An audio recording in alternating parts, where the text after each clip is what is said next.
Sound check. You're good.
This ain't a place for children, only danger lies within. But you gathered up all your nerve and you're flashing your face at me again. If I told you once, I told you twice, I devour lesser men. So step back and get right.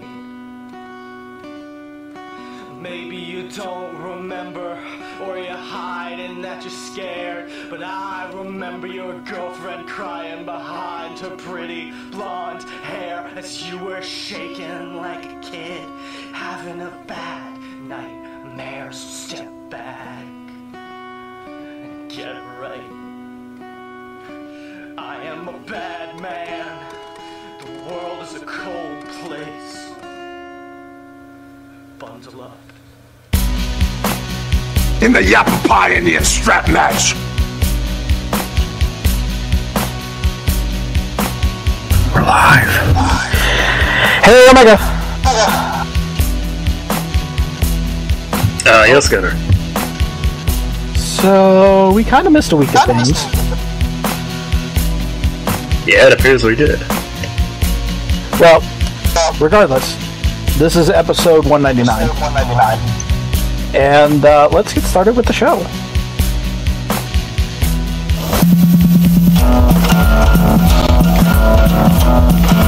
Well, now's no time for joking around. Just quiet down your chatter. Weekend pro wrestling is no laughing matter, baby. From Impact to Raw to SmackDown Blue, you'll be good at math and science if you only listen to Get Serious. Oh, Get Serious. Oh, Get Serious. Enough. Hello, everybody, and welcome to West Gets Serious, episode 199. My name's Gunner. That's Omega BR. Why do they call it a triple threat anyway? You only have two threats in the ring, the two guys you're facing. You know, that's a really good question. And I'll defer that to our wonderful technical producer, Mr. Yankum DDS. Well, clearly the problem is that you're applying logic, and logic never applies to wrestling. Well, I mean, there's a very eloquent way to put that. I think this is how you do it. Fuck you, because that's the way it is. Vince Russo. Fuck you, Vince Russo. And we'll say that one more time. Whatchamacallit, joining us this week, we got a couple guests. We got Vassar. Much like Enzo, I am a,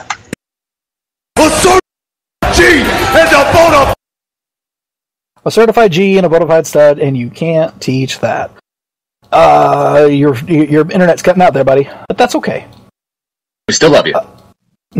And the guy who just talked out of turn was Batista's dick. Oh, I'm sorry. So, How big are you? 10-inch like always. I thought so. He always talks out of turn. That's how Morrison and Molina broke up. There you go. She had to shut him up. Heyo! Nat Chester is also with us this week. I hope, I pray. Can you hear me now? Still can't hear you, buddy. No, we can hear you. It's fine. He's having technical problems. No, but you're fine. We can hear you, regrettably. Samus Dog is also here with us. Whack-a-moles. Samus Dog is here with us. Dog. Is Dog not here? Dog. He's here, I promise. In the chat. I just haven't seen him light up yet. he hasn't spent his $9.99 yet. Oh, dear Jesus, we're not going to spend $9.99 in here. And he's having tech problems. Okay. That's alright, because we're going to get started with something completely unexpected. That is the news. As expected, WrestleMania 33 will be held in Orlando. I was under the understanding that it was going to be in Minneapolis, but Orlando's fine too. Dave Meltzer reports WWE has already broken the all-time attendance record this year with 84,000 sold, compared to 79,127 for SummerSlam at Wembley in 92. Shane McMahon hasn't signed any kind of deal. However, exaggerated or not, there is a lot of internal talk about how he could be played against Triple H and Stephanie. His promo in Chicago was rewritten at the last minute, omitting any mention of Stephanie and a key line that he would fire the Authority should he win, and they might not good on their promise to quit. Apparently Shane's gotten lost in past two promos, but Vince did a good job of covering it. So Shane McMahon's return, and we've had a little bit more than just, oh my god, it's Shane McMahon, I hope he jumps off of something tall feelings. What do you guys think of Shane so far? First of all, he didn't just get lost. If he was in the forest, we'd need to send a search party out for him. Once again, Nat Chester, everybody.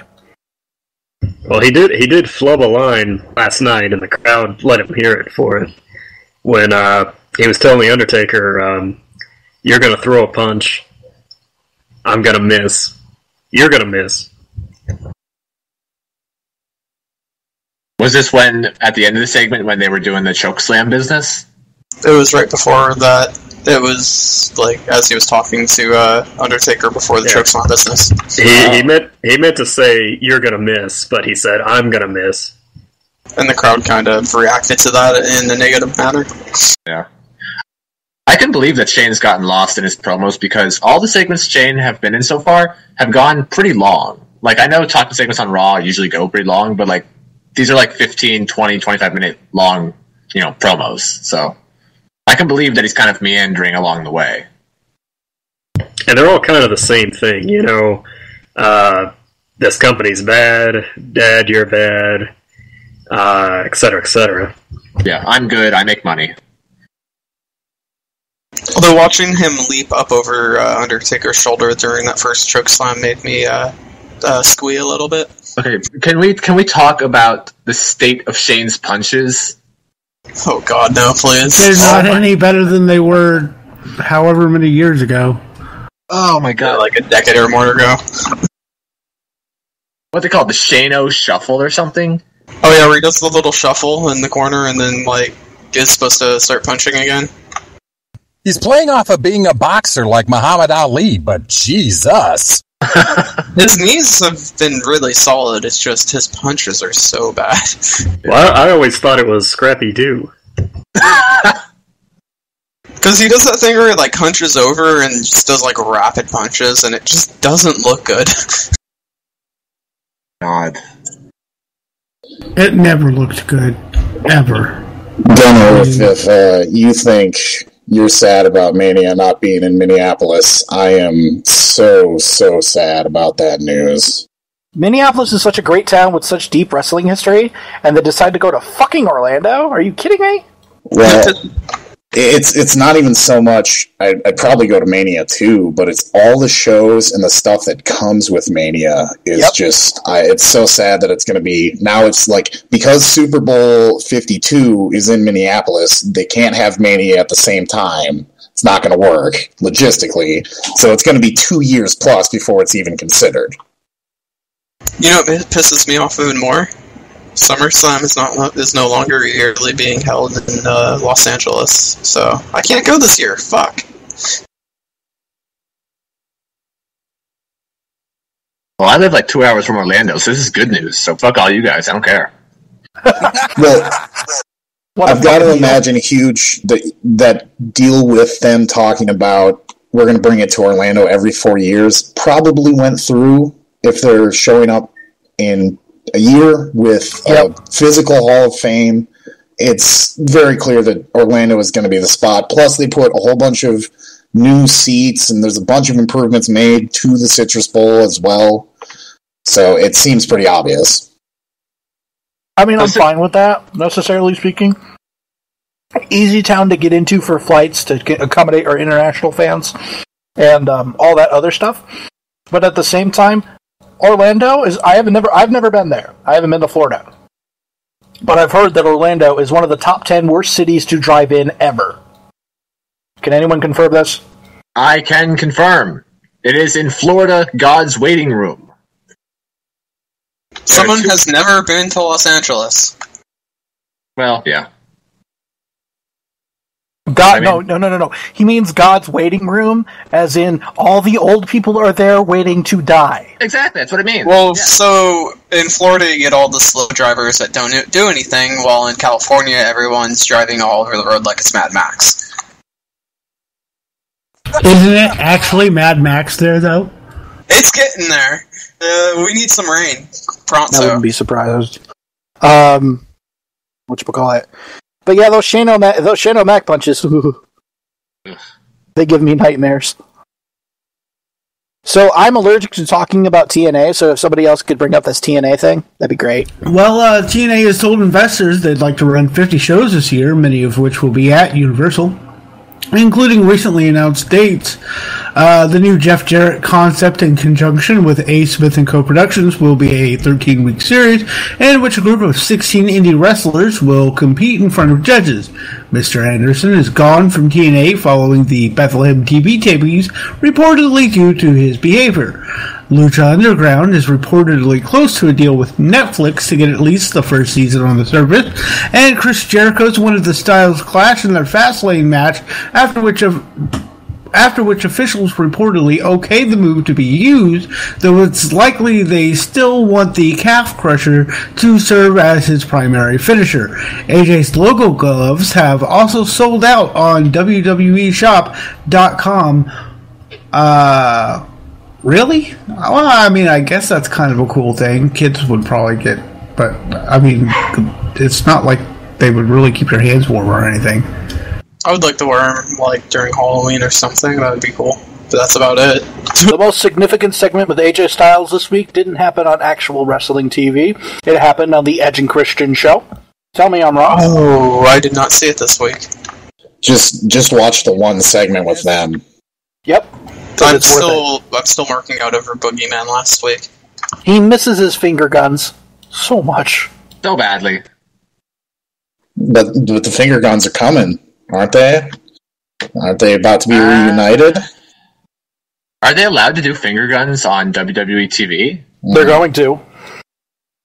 Whatchamacallit? Foley did it last night. Oh, yeah. Yeah, he did. Yep.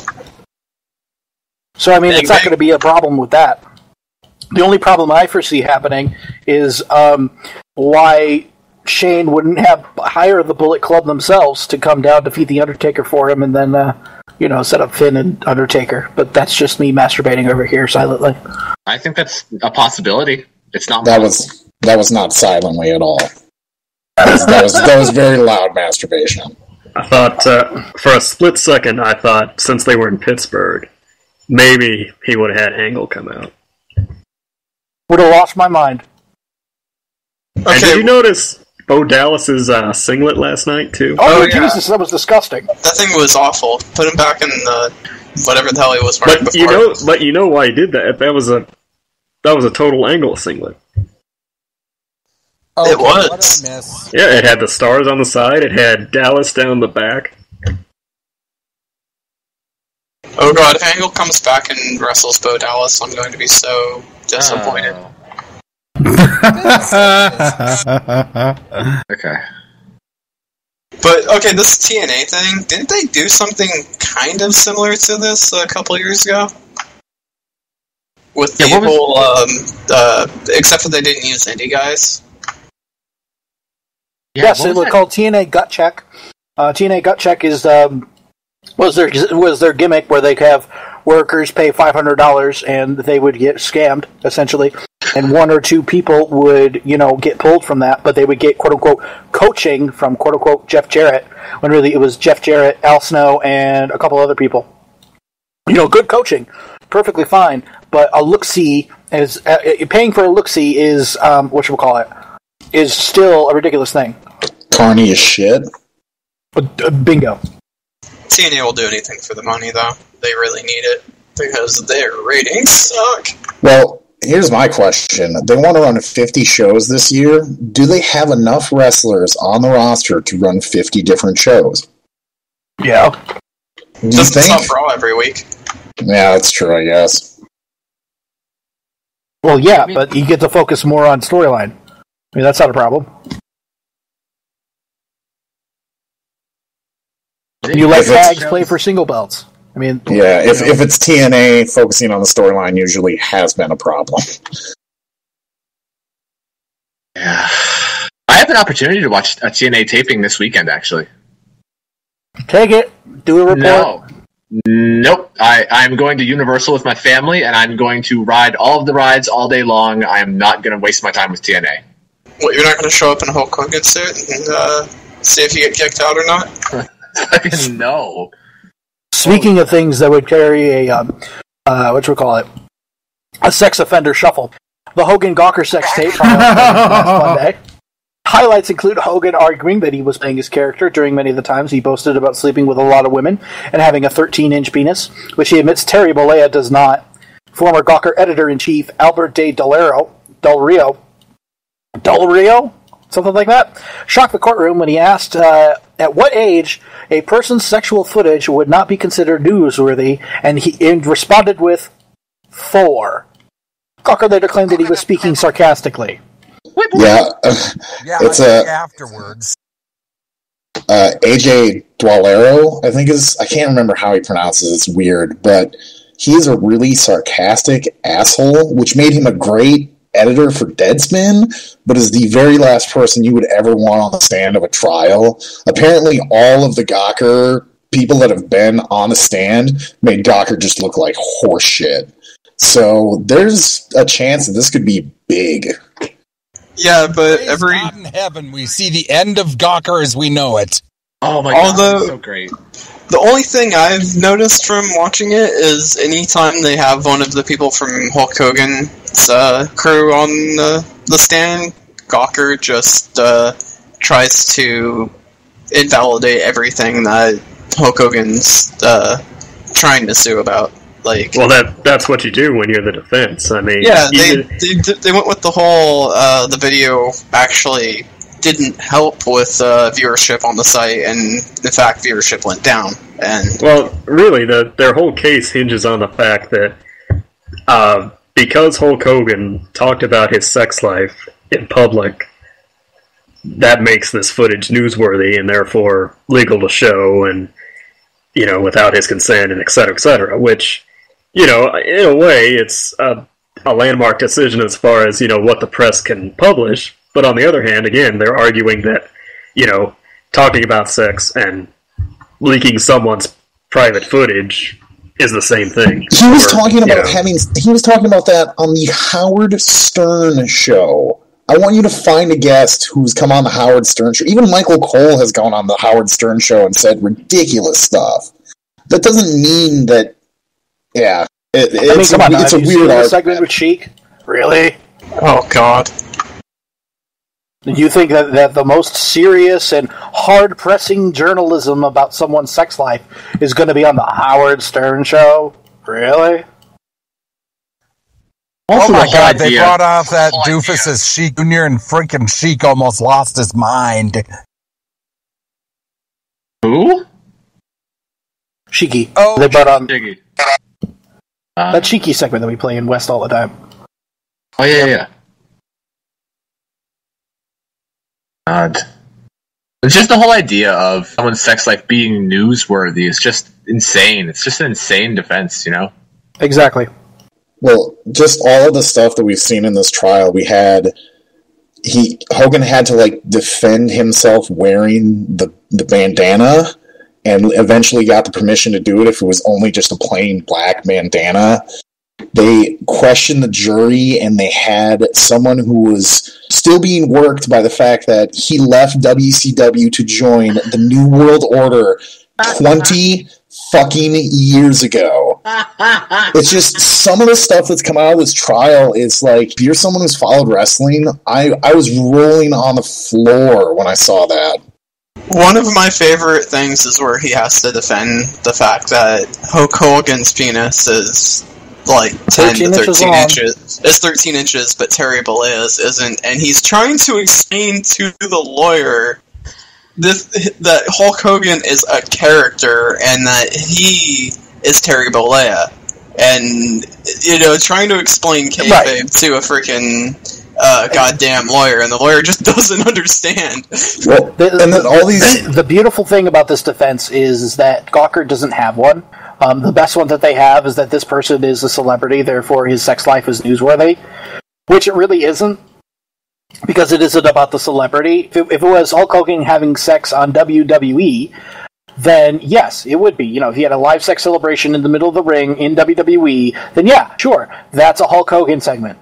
But a Terry Bollea in private thing, it completely invalidated his rights. I am on Hogan's side in this. I mean, one of the few times in my life where I'm going to say Hulk Hogan is correct in how he thinks and how he believes. You know what I'm saying? Holy I'm surprised how how well put together he's been during this whole trial, and it's actually given me a lot more respect for him than I had before. You mean how he's not leg dropped anybody so far? I know, right?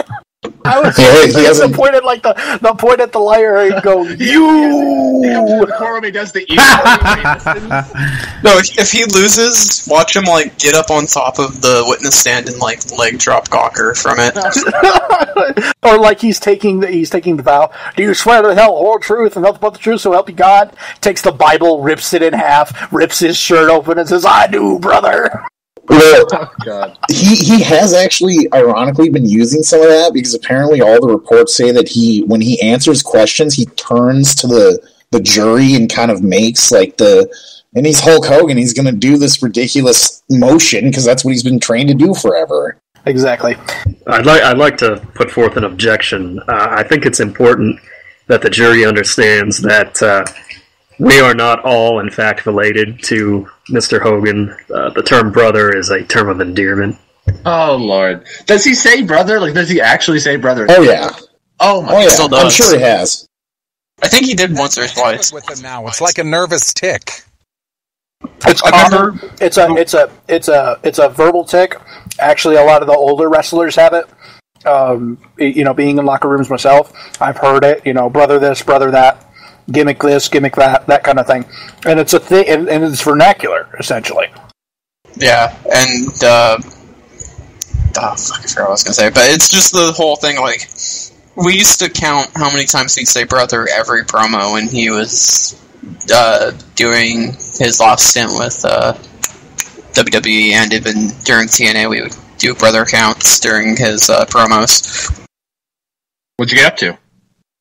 I don't remember. Usually it's just a show-by-show thing. Okay. Usually double digits? On average. Double digits. On average, I would say he says brother a dozen times. At least during the promo. Way higher. Sometimes more, depending on how long it goes. Exactly. Who wants to get this last bit? Might as well. In an interview, Titus O'Neil claimed he would not quit WWE, as he has not quit anything in his life, but that he would be done with wrestling once his contract expires.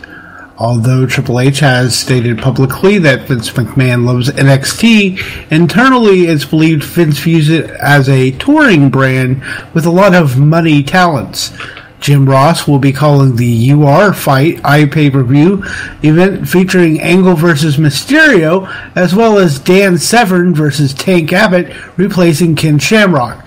Bret Hart clarified Ross's comments, saying he has to be monitored every 3 months for the next couple of years due to the possibility that his cancer may return. And finally, Jerry Lawler beat X-Pac during halftime of Wrestling Night at the Memphis Grizzlies game, where the first few thousand fans got lucha masks. Oh my Another God. fun fact, by the way. Can't believe that shit. Another fun fact, by the way. If you go to a Pussifer show, which is the lead singer from Tool's side band, Maynard James Keenan. There you go. They have for the show, as a part of the show, they have a 30 to 45 minute lucha show, as a part of their performance. Their entire most recent album is has a lucha theme. There's a bunch of videos and stuff. And the VIP tickets, I was looking into this. They give you a lucha mask. They let you sit in the front row on the stage, right ringside and that kind of thing. Just to clarify, it was Vince. Excuse me. Vince thinks of NXT. He thinks it's a touring brand without a lot of money, guys. Yep. Those short guys don't draw, brother. And last year at the Grizzlies game, they gave away actual wrestling belts, if you can believe that. Oh, wow. What show was there last year? Well, Memphis is a wrestling town, so it's not surprising. Jerry Lawler and Memphis Grizzlies, pretty much since they got there, they've always had a good relationship, essentially. He's always publicly supported them, and he's done stuff at their halftimes and things like that too. Mm-hmm. It's just been really cool. So who wants to watch a bunch of old men fight? Oh god, that card sounds fucking awful. If it was Ken Shamrock, I'd say fuck yes, but no. Well, wait a second. I mean, I know it's been a really long time since Tank Abbott has been in a fight, but I remember his fights as being damn good ones, and I just really haven't seen anything from Dan the Beast Severin in a long time to tell me whether he's still good or bad. So is Rey Mysterio going to blow out his left knee doing 619? Yes. Rey Mysterio's going to blow out his left knee getting out of the car at the arena. Did you guys see the Styles versus Mysterio match in Britain recently? No, I have not. It was not as good as it should have been or could have been. They just sort of traded moves back and forth and then it ended. So I don't know how well Mysterio can still go, honestly. Although Angle can still go. I mean, he was going on TNA just less than a month ago, so maybe he can drag a good match out of him. Oh, I got one. Angle versus Brock Lesnar in a German suplex match. God, you want Angle to die, don't you? Yes, he does. Like, the thing is, you just have a counter, and whoever gets to so many suplexes first wins. It's an Iron Man match, but only with suplexes. Pretty much. Shut up, they need ideas. Shut up. Oh, that's great. You're going to see that now at, a WWE pay-per-view. Or TNA's going to try to steal it. Oh, that's going to be great. Make Bobby Lashley try to suplex EC3. Alright, guys, we're going to wrap up the news here. We're going to get into the 15-minute time limit. This week for the 15-minute time limit, we're going to be talking about WWE Roadblock. A couple matches. I mean, it lasted the whole time, and I was pretty surprised by that. But we're going to get into Kofi Kingston and Big E defeating Sheamus and Wade Barrett to retain the tag titles. I believe their Raw match was better. The Raw match was better, but actually seeing Wade Barrett in the ring wrestling and taking bumps made me very happy. Oh, yeah. I really like the team of Sheamus and Barrett. Oh, yeah.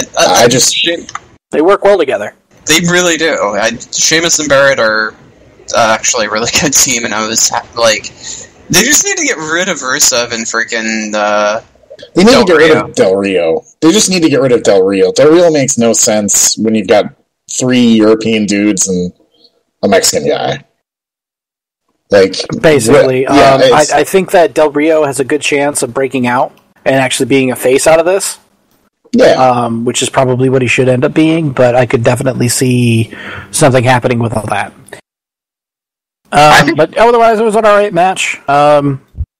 It's fun watching the 3 of them Freebird rule this whole thing too, because I enjoy having Xavier in there sometimes, and the combinations are different and the matches are different. So they're keeping from staying stale. I do like Xavier getting involved in the ring as well. It's just nice to see because he's got such a fresh style. Yep, and it's hidden because he's because he knows how to play the trombone. Exactly. He's making sweet tutelage to Francesca every time. Yeah. I miss the whole thing where he'd play the wrestler's theme music on the trombone instead of just doing the slide thing that he does now. Right. Also, Yankum. Yes, sir. This is your daily reminder that you were correct about the New Day. Well, I mean, of course I was. Pretty sure you guys were all saying that it was racist and it was going to be terrible. And I was the only person, not only on this show, but fucking anywhere, that was like, wait a minute, this is going to be good. It took them a while, but yeah, they're good now. I would like to say New Day Rocks! New Day Rocks! New Day Rocks! New Day Rocks! My sister liked New Day. Yep. Hold on for a second, people. What is it? It's hey hello, guys. Crocky. We just got out of the Impact Zone just now. Oh, okay. You were at the Impact Zone tonight. So, how much therapy do you need? Well, that's a good question. Drew Galloway won. That's a damn good question. Nobody knows that answer quite yet. How big is EC3 in real life? It's fucking huge. By the way, I got to slap Drew Galloway. Did you? Like that. Wow. But like, it was a cool night. It was a cool night. For TNA, it was a cool night. All right. I won't Okay. say any spoilers. So okay, hold on, Croc. Batista's dick is going to be there tomorrow. I'm going Friday. Or going Friday. Tell him if he should go or not to the show. I would go ahead, just go just for the hell of it, because that's what I did tonight, and it turned out good. The thing is, like Thursday, I know is their Knockouts one night only pay-per-view, so it's a toss-up bag. What time is the showing on Friday? I'm just going to Universal with my family on Friday, so I don't know. I don't even know if I'm going to be able to go because I don't know where exactly they film it in Universal. So It's at the soundstage where Nickelodeon Studios used to be. oh, cool. Can anybody just walk up and just off the street and just go in? Yeah, literally, you just walk in.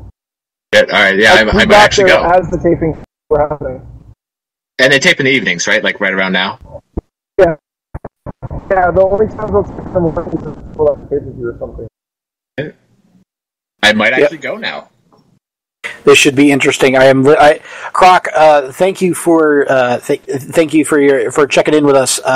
We'll definitely have to get a rundown of the two of yours experience with TNA and compare and contrast because it's really interesting to see. We haven't had people go to TNA before. I mean, I've been to a WWE show and I talked about it. That's fine. Yeah, I go to whenever they're in the Impact as much as I can. Right. I mean, you're breaking up right now, brother. Otherwise, I'd have you talk about it more. That's fine. Now, better. All right. We're gonna after we have that little detour, we're gonna get back to Roadblock here. See what I did there? Roadblock detour. Boo! Oh, you suck! Get this man out of here.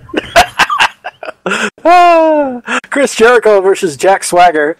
Speaking of dad jokes, His promo leading into that match was fucking incredible. dude, that dude's on fire with those promos.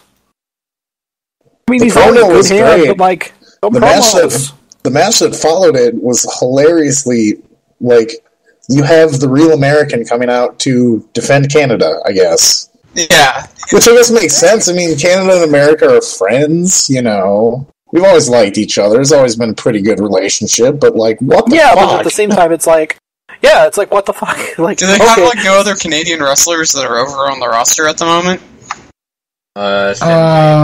Owens? Tyson Kidd. Oh, wait. Oh, that makes me sad.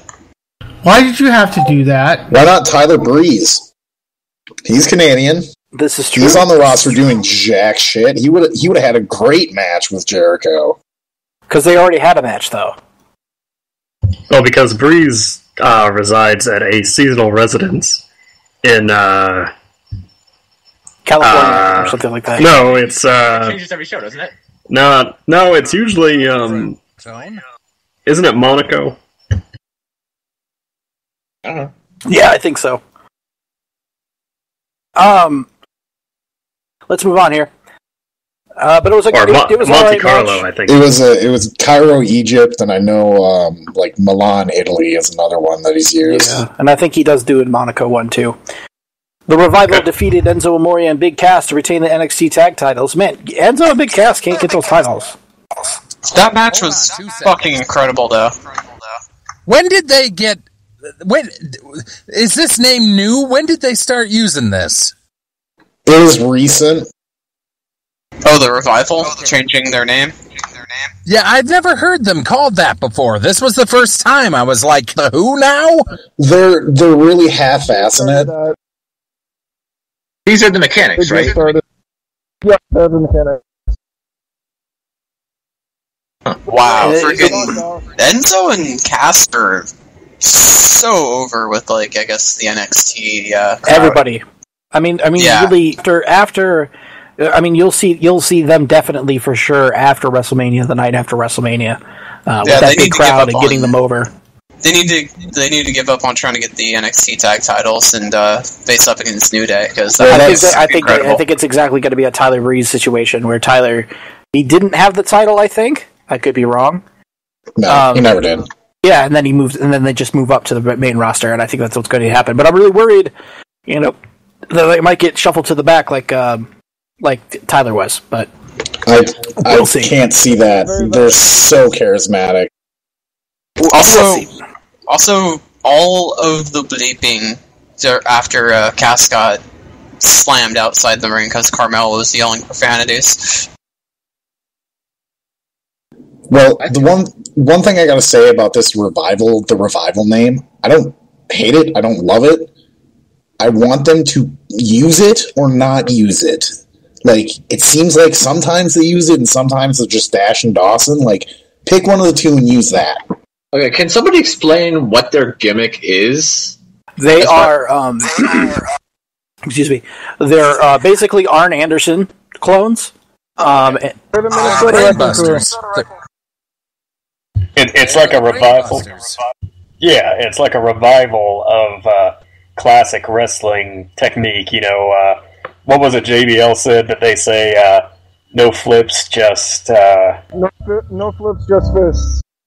That running shoulder tackle thing that he did to Enzo to keep him from tagging in was incredible. It was a really good spot. That was an amazing spot, in my opinion, and I was not expecting anything like that. And just their Enzo and Cass's and the revival style, just they merge them all together and they have really good matches. They really do. Now that you explain it like that actually sounds like a really good NXT heel gimmick when you have your Finn Balor's and your Sami Zayn's doing and the flippy shit. Yeah, that sounds like a really good gimmick. Let's move along here. Charlotte defeated Natalya. What a good match! Oh my god, it was, yes. Natty needs to work with the new crop of girls. I mean, she's been working with them in NXT, and I don't understand why they don't use her more beyond the fact that she's taking care of Tyson at this point. Yeah. Because she's taking care of Tyson at this point. I think that's really the only thing that's holding her back. Can we just take a break real quick and be just to say that holy crap, this not pay-per-view thing just was every match was decent or really good. Yes, I was surprised at how good they all were. Which is something that I'm not used to watching in pay-per-views. Exactly. I mean, if they turn this into an in-your-house kind of situation where they had it every other couple Saturdays or Saturday night main event kind of thing, and they had the little stage and it was a different feel to the crowd, I would think it would do really well. I think that they would be really happy with that. Well, haven't they been doing this on the network ever since we've had a 6-week run up to WrestleMania?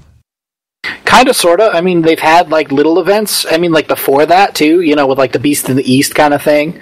But I really hope that they have more of these because they kind of need them. Speaking of things that didn't need more, Brock Lesnar defeated Bray Wyatt and Luke Harper in a handicap match. Nice job, Luke, for taking the dive there. You mean he defeated Luke Harper in a handicap match? But right. Good old Bunny Cat was nowhere near the ring. This was probably the weakest match of the night, only because it's a cut and paste Lesnar match we've come to expect that isn't at, SummerSlam or WrestleMania. The guy gets his offense in and it's like, oh no, Lesnar's going to lose possibly, and then of course he hits 10 suplexes and wins. Yeah. It's Brock Lesnar matches are weird. It's your enjoyment of Brock Lesnar matches depend entirely on how much you enjoy watching Brock Lesnar suplex a man 20 times in a row. I love how after every German suplex, Brock Lesnar's face gets redder and redder and redder. Uh-huh. It goes purple. Yep. It goes from just normal to pink to red to purple. I found it strange that they're protecting Bray that much because they're obviously suddenly Bray any other time. Yeah, out of nowhere he's protected for why? There's apparently, I really don't they get still it. want to do it. They still want to do the Wyatt program after Mania, which I think is a waste of time. Nothing against Wyatt; he does his job well, but I've been over his whole shtick for a long time. Because it has no teeth to it. Exactly. That's the if thing. he could start getting some wins on some big stages, and he goes through the rest of the year doing that, consistently, without losing ever. Right. What they want to make him the Undertaker, but they have him lose all the time. That's not the fucking Undertaker. No. I also think that he needs a match with Triple H at some point down the line. And I could see the Anybody But You Roman coming into play in the main event of WrestleMania. But guys, you're forgetting. Wins and losses don't matter. Brie Bella told us this. Dear Jesus. Fucking Brie Bella. Sami Zayn defeated Stardust. Man, it's nice to see Sammy back. Yeah. Yeah. It was a great little match.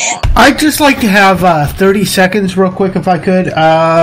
Whoever's on the clock, because my clock is busy. 30 seconds here. Go. Dear WWE, please stop teasing me with Golden Truth. I can't take much more. My heart breaks for every moment that those two are not a tag team together. The wonderfulness that I anticipate when they finally join forces for the WWE Tag Team title chase is incomprehensible. Please stop teasing me. That's good. Yep. Whatchamacallit? One last match. Triple H defeated Dean Ambrose to retain the WWE World Heavyweight Championship. Man, I had a lot of hope in this. Man, that was a hell of a match. That's the match we should have gotten at WrestleMania, quite frankly. Yeah. Yeah. I really wish Roman got his match here. It's really kind of disappointing that, they have this match, and then they have the Ziggler match on Raw, which was totally out of nowhere, and they really didn't have to do. And then here comes Roman, absent 3 weeks, does the pitiful kind of not pitiful, but you know what I mean. I mean, everybody knows how this is going to go. It's not going to be nearly as good. And the boos in Pittsburgh. It's really, he's not getting booed out of the building, but he's nowhere near the I mean, when Dolph Ziggler gets a better reaction than your WrestleMania main eventer, then what are you doing? Are we in agreement that Triple H bladed when he got hit in the head with that thing? Because Roman missed with the swing. Yeah. He either bladed or used one of those blood capsules like Roman did. It didn't look like a blood capsule. It looked more actually like a blade. The stitches and whatchamacallit on the top of his head didn't. They had a video up on WWE. Yeah. They also had glass shards where it got hit in the back with that monitor, remember? Right. And that shit sucked. That looked like it sucked bad. Oh yeah, it looks terrible to get hit back on the TV. All right, we're gonna wrap up the 15-minute time limit here, and I want ice cream. I could go for because it's free ice cream day. For those of you who don't know, so you got a couple hours left on the East Coast before it ends, so get down there to the drive-thru and get your free small ice cream cone because it's free ice cream cone day. Really? And they should be open late because it's Dairy Queen. All right, everybody. It is time for the Dairy Queen drive-thru. We're going to do the ratings, and the guy with the ratings is Vassar. And now for the ratings. Starting off as usual is TNA Impact at 220,000 or 222,000 viewers, down 14% from last week's 258,000 viewers. SmackDown, it drew 2.186 million viewers, down 12% from the 2.491 million the week previous, the lowest audience since moving to USA Network. And finally, Raw. It drew average of 3.457 million viewers over the 3 hours, and it was down 3% from the 3.551 million the week previous. And those are the ratings for this week. Jesus, those TNA ratings. I know, right? Spiraling down and down and down. Whatchamacallit? The little TNA. Could you imagine that they were drawing 1.5 million viewers like 3 years ago? I mean, isn't that ridiculous? Bad. And wasn't this record low week of like Angle's last match or something? It was something like that, I think. I don't remember off the top of my head. I think that was, yeah. The TNA rating is for last week's episode, so that would be his retirement. Alright, and with the birthdays, we're going to change it up this week.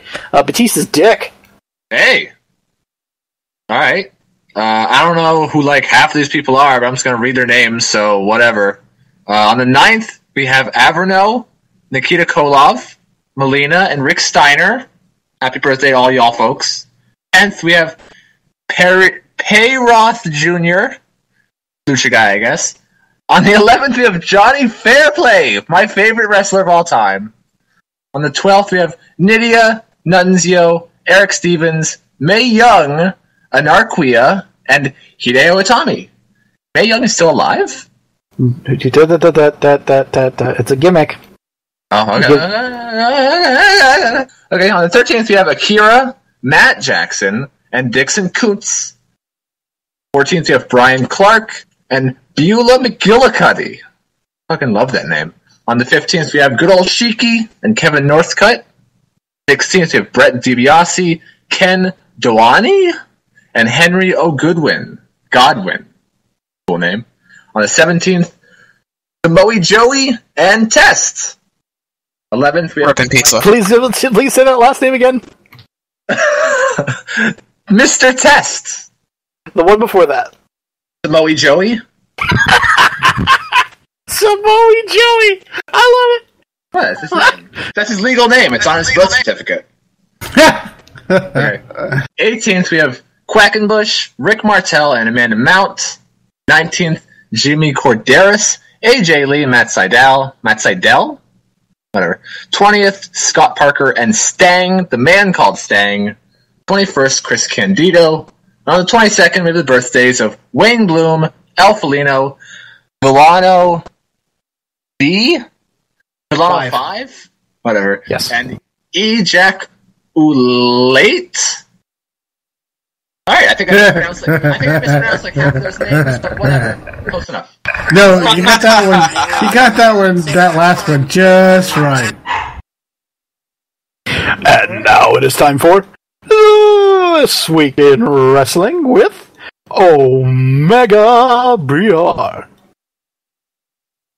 Yes, This Week in Wrestling History, circa 1968, where Cobra Kid and Scorpion defeat Dennis Hall and Ken Lucas for the NWA Gulf Coast Tag Team title in Dothan, Alabama. Jump to 1976, where 8-time NWA World Junior Heavyweight Champion Danny Hodge retires from wrestling after he suffered a broken neck in an automobile accident. Hodge's car actually went off an embankment into a river. He freed himself from the car, swam, and made his way back to the road, all while holding a broken neck in place with one arm. Holy shit! Oh god. Wow, And holy fuck. in 1998, Vance Nevada defeats Bobby Collins to win the Canadian Wrestling Federation Light Heavyweight title, ending Collins' fourth reign, and to unify it with the Canadian Junior Heavyweight title. During Nevada's reign, it was renamed the NWA Canadian Light Heavyweight title when the CWF joined the National Wrestling Alliance. And that was This Week in Wrestling History. Yay! Happy trails. Dog, you get to deliver the bad news this week. Oh goody, oh goody. Yeah, 2 depressing-ass happy trails this week, and you gotta start, of course, happy trails, and rest in peace to the legend himself, Japanese wrestler Hayabusa, who died at the age of 47 due to a subarachnoid hemorrhage. And he invented, of course, the Phoenix Splash and popularized moves such as the 450 Splash, and he was one of the original to do the deal with the Falcon Arrow. He did the deal. He did the deal. He did. And, man, you want to talk about some depressing-ass news. He just was starting to, walk again, too. Just heart-wrenching. And I think I think everyone has fond memories of him. Like, everyone has seen a match that he's wrestled in and just been like, holy shit. And if you haven't seen a match with him that you've wrestled in, you need to go watch it. And any match that you see today, a lot of the high-flying moves, besides the ones that he just mentioned, which we'll call it, was he was definitely the innovator of almost most of them. Like, I'm pretty sure he was one of the first to do the 450 splash. Yep. And also, happy trails to Neville. Neville. Adrian, see, I always fuck his pronunciation up when he's just Neville, but if he's Adrian Neville, I have no problem with it. The man that Gravity forgot, well, Gravity fucking remembered. Then Gravity never forgets. Just remember that, people. He suffered a broken shin bone and ankle after attempting to baseball slide under Chris Jericho in their match on Monday Night Raw, leading to an unplanned DQ finish. I did not see that match. I'm probably going to have to go and watch that now. He is most likely, sadly, out of WrestleMania as a result of this injury. It's a broken shin bone and ankle, so yeah, he's going to be out for a few months at the least. I would just now banning baseball slides. They covered that perfectly. Yeah, I was about to say Jericho handled that incident like a pro. Whatchamacallit, I wholeheartedly believe, by the way, we will see Neville in Money in the Bank. I think that's his next. Either that or SummerSlam, so. That's the obvious time frame for the return, too. Funny enough, I heard that Jericho told Robinson, the referee, to finish the match because Neville was hurt, and then when Robinson, as referees are instructed to do, counted the pin as a 2 because he thought Neville's shoulder was up, that's when Jericho got up and the shove was real, and he started arguing with him, and that's when the DQ came. And yeah, you could audibly hear Jericho yell at the referee at least twice that Neville was hurt and legit injured. Like Jericho knew. So things that we should avoid watching, obviously, if you want to see a terrible injury. But want to watch This Week in Wrestling? Let's see here. Let's get it out of the way. Ned Chester. Well, unfortunately, I missed last night's Raw due to something going on in the family. However, I did see the match a little bit between New Day and the League of Nations, and I believe the match at Roadblock was much better, so watch that one over again. League of Nations versus the Lads. The Lads from the League of Nations versus the New Day. Ooh. Anyway. Batista's dick, what should we watch this week in wrestling? All this talk of injuries got me, sad and bummed out. So how about you go watch a match where it looks like two guys are murdering each other, but somehow avoid it. Go watch basically any Ishii versus Shibata match. Just any of them. They're all fucking great. And they look like they kill each other, yet they don't. Which is wonderful. Vassar, what should we watch this week in wrestling? Watch the Revival versus the Enzo and Big Cass match. That was an incredible match from Roadblock. Omega BR, what should we watch this week in wrestling? Well, there are rumors that we're having a Divas tag team match at WrestleMania, possibly 6-woman or 8-woman even. So another great Divas tag team match from WrestleMania 14, Mark Mero and Sable versus Luna and the artist formerly known as Goldust. Dog, what should we watch this week in wrestling? Let's go back underground and let's go with the ladder match because I really loved that match. It was for the Gift of the Gods Championship, King Cuerno versus Phoenix in a really good ladder match, and they used the set really well too. It's a good match. Yanko, what should we watch this week in wrestling? Michael Cole versus Jerry Lawler at WrestleMania 27. Ooh! Ew! Why? Because I hate you and I want you to suffer. Jesus. At least he has a good reason. Yeah. Yeah, that's pretty close. I mean, those comments that Omega made before the show really might have tilted him just a little bit. But I'm going to suggest from Money in the Bank 2012, 1 year after the famous John Cena CM Punk match, Money in the Bank 2012, CM Punk versus Daniel Bryan for the WWE World Heavyweight Championship. Because it was awesome, and I watched it recently. Good taste. So there you go. And that's what you should watch this week in wrestling. Alright, guess what, guys? That's it. 199 episodes in the can. And you can check us out at smarksnark.com, twitter.com/smarksnark, facebook.com/smarksnark, and we got a few other places that you can check us out as well. I mean, we got SoundCloud, and we got YouTube, all of the Smart Snark thing. Just go to smarksnark.com, you'll be able to find all that. You can also give us a phone call.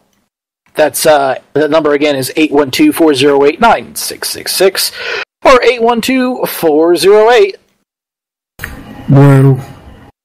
Whoa, buddy. Let's put a little more enthusiasm in that one. Okay. Let's try it again. 812-408. Woo! Oh, man. Better? A little. Just a little. Thank y'all for listening. We wish you well in your past, present, and future endeavors. Oh, by the way, I forgot to mention, episode 200, we have an interview with Lance Hoyt, the current GHC Tag Team Champion with Davey Boy Smith Jr., and that'll be broadcasting on the next episode, which will be the first episode of Smart Snark Podcast. No. Check it out. Yep. No. Yeah. Oh, yeah. No, Oh, yeah. it's episode 200. Episode 1 of Smark Snark is the one after 200, which is the pre-WrestleMania show. This is true. Whatever you want to call it. All right, guys. Oh, Murph. Yeah, the whole show is a call-in segment. You can call in at any time, and Gunnar is a terrible host who I have repeatedly told to give the number at the beginning of the show. We'll get it special put together for 200. We'll get it in fucking order here. Putting it in the. I forgot that. We'll start putting it in the description and stuff. There was distractions from the higher ups, especially me today. So what can I say? It's cool. They will be sacked, and then those in charge of the sacking will be sacked as well. Yes, that all those things will exist, and it'll take 200 episodes for us to get together again. So, for all of us here, thank you very much for listening. We wish you well in your past, present, and future endeavors. And you can't teach that!